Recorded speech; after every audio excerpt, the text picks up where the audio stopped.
चलो भौजी हो बच के डगर में जत बारू बाबा के नगर में। चलो भौजी हो बच के डगर में धीरे धीरे तू पैर बढ़ावो ना कि जल्दी गगरी से जलावा गिरावो ना भौजी ऐसे कांवर लचकावो ना जनी गगरी से जलावा गिरावो ना भौजी ऐसे कांवर लचकावो ना। ए भौजी म्यूजिक बाय सनी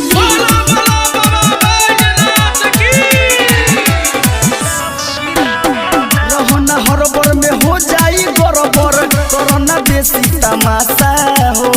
चलो तो बारू मच के भौजी लागता कइले बारू नाशा हो।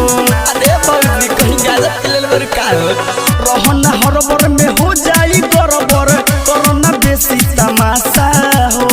चलो तो बारू मच के भौजी लागता कइले बारू नाशा हो। कितनी बच के कमरिया हिलावो ना जनी गगरी से जलावा गिरावो ना भौजी ऐसे कांवर लचकावो ना जनी गगरी से जलावा गिरावो ना भौजी ऐसे कांवर लचकावो ना।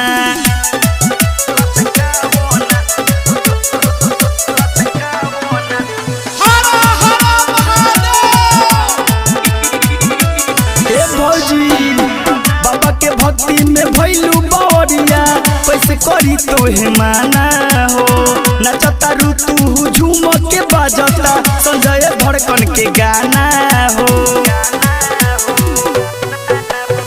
बाबा के भक्ति में भइलू बौरिया कैसे करी तोहे माना हो।